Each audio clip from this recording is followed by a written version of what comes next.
when did you begin your voyage into online content creation or You know, your I think origin story, as I call it? I think it's been about 4 years, and I was just making videos on how stupid, politics and video games. It was the beginning was kind of a nice mixture of ridiculous politics in the culture areas. It was like a I was listening to a lot of geeks and gamers. So I was listening to those dudes, and I was listening to Jeremy from the Quartering. I was listening to these guys, and I was like, yeah, I feel the same way too.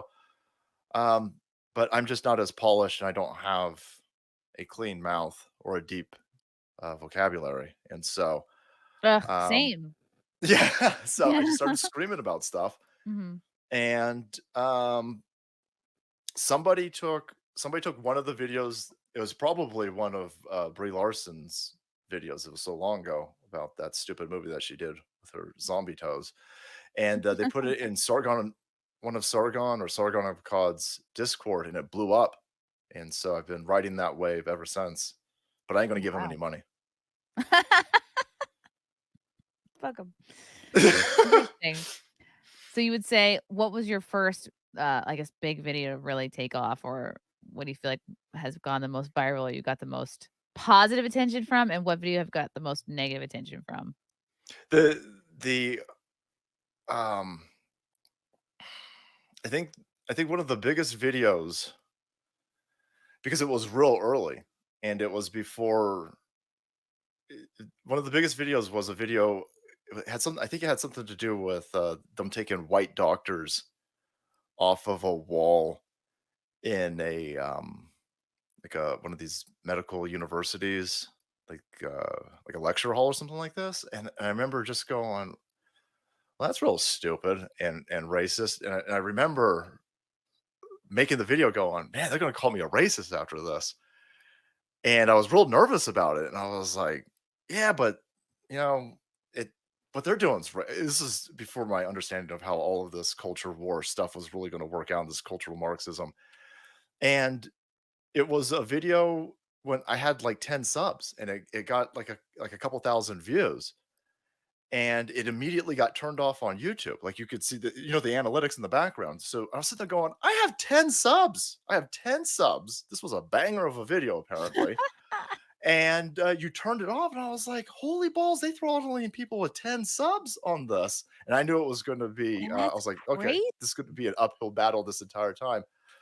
But not caring about that, because I was doing this, I was just, this was never my day job. I had a job, and then I had a side business, and I was doing videos in between clients. And it just kept getting bigger and bigger and bigger and bigger and bigger, and taking up more and more of the day. And then people started super chatting, and people started sending in donations, and then it just turned into this monstrosity. I mean, the dick pics started coming, and Yeah, yeah. dick pics, feet pics, everybody's into that weird stuff. Can you say what your day job was at the time, or your side Yeah, hustle, what your other jobs were? I I started my own business where I was tutoring little kids with autism. And Oh, so that's what I feel like I do, because a lot of my fans are autistic on my compound see what media that's like. show. I feel like I'm helping them. Yeah, and, I was doing that, and, What were just you doing tutoring this in them between. in? Was that? What were you tutoring them in?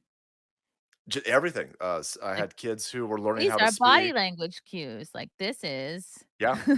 Yeah, Ok. I was teaching kids to Aw. patience. A lot of them was just, this is you're just gonna sit. We're gonna read a book or something.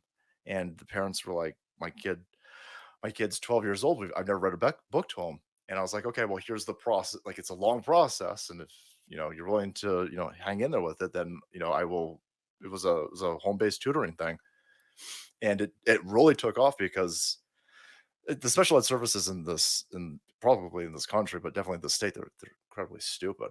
And they just want to put your kid on drugs, and they Yep. don't want you to learn anything about your kid. They don't want you to do any work. They don't really care. It's a complete disservice. Everything in the education system of this state's fucking stupid.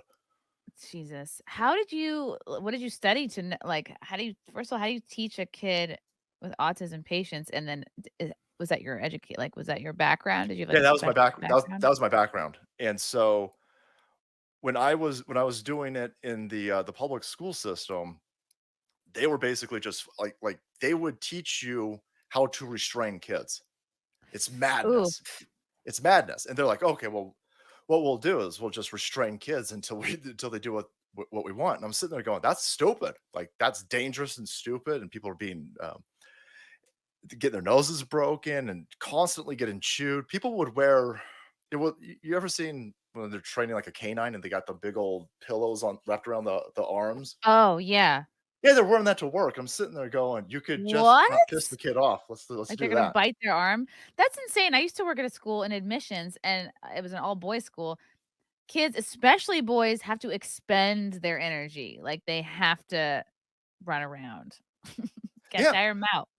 yeah. You all you have to do if you're working with a kid, and the school system isn't going to do this because they don't because it costs money, it's time, and it's a little bit labor intensive.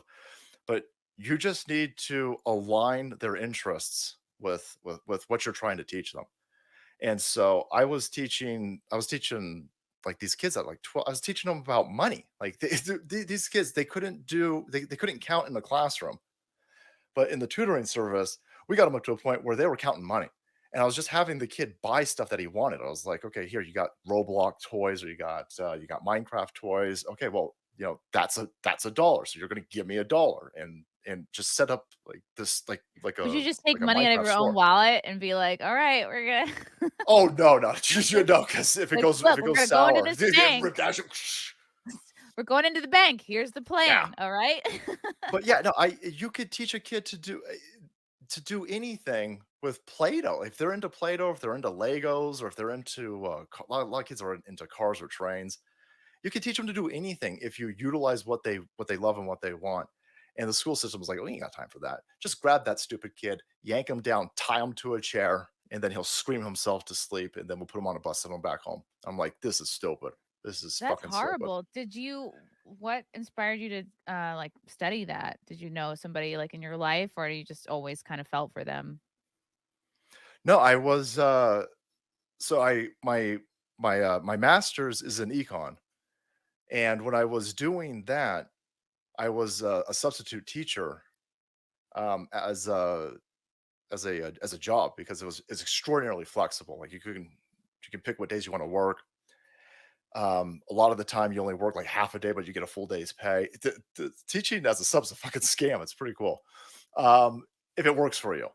Um, and You just so need to know how to put a projector on or a movie, yeah, and then you roll leave. a cart because Yeah. they some of them still have it. I'm like, damn, that's a laserdisc player. It's 2023 up in here. Shut up. And so yeah, I was just kind of like I was just doing the subbing thing, and I was like, "This is way better than work." All my friends ended up working at a bank, or they tried to get a job at the Federal Reserve over there in San Francisco. Thank God I didn't go in that direction. Oh, But wow. yeah, they all ended up. So as we're going through school, and my friends are graduating and going out, they're getting these jobs, and then we're hanging out. They want to kill themselves. I was sitting there going, "I'm not interested in killing myself." Like they were more suicidal than all of these transgender lunatics. Wow. Boom. Come on. Oh, no. I I'm have getting in felt, trouble. suicidal at most of my day jobs, so I Yeah. definitely agree with that. And I was just doing, like, women's work. I was just answering phones, doing calendar stuff, Women's work. passing out sandwiches. Yeah. Okay. So Raising did other you people's kids. Yeah. My sister's a teacher, so I'll happily shit on teachers for as long as you'd like. Yeah. They get summers off. They think they work so fucking hard. Y it's insane. Most of these people when they think of teachers, well, before COVID, because I think that has destroyed this image of teachers. But Oh, before once we that, saw them yeah, once we saw yeah, what they were up to when the kids were learning from home, people were like, "What the fuck?" yeah. The, most of the teachers that I've worked with are scumbags. They just, they ride off of this era of propaganda that these are saint people, that they care so much. It's a job. For 90% of these people, it's a job, and a good chunk of those people don't care, and they'll do the bare minimum. There's 10% who are just insanely sweet people, and they will kill themselves, they will kill their relationships, they will end up divorced, they will ignore their own kids for their classroom. And everybody thinks that 90, they think it's an inverse, that it's 90% of those people. No, those people are very rare, but everybody else is riding underneath their cover. And I think COVID showed a lot of people. These people are, no, I'm not going to go back to work. Why not? You're 15. You got 15 booster shots. You got some of them needles dangling out of you still. Get to Yeah, work. you're No, boosted. I don't Get want to out do there. it. I think That's my sister is in that small percentage of people that like really give their all, like spend so much of their own money, like yeah, obsess over the lesson plans. But like teachers don't make for great friends. Like try not to be friends with too many teachers. They're very controlling.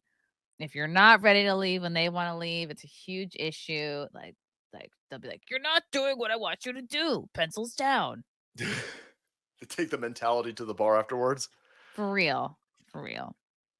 That's interesting, though. You sound like actually what are you drinking? Is that poo It's water? Is that cocaine. Malaysian spring? This is it's just a drink full of ground up vegetables. Oh, I'm okay. trying to You're a get healthy juicer? for my wife. You're a juicer? Well, no, somebody else grinds it up for me, but well, yeah, I guess so. Yeah, I'll take that title on. Okay. That's cool. That'll make you go for sure. Oh, keep you regular. Yeah, we really turned this into a scat podcast. Had no idea. No, I love that you, actually are passionate and helped, like, autistic kids, like, that's I was just thinking, like, how would I teach somebody about patience? I don't know if I have the patience for that.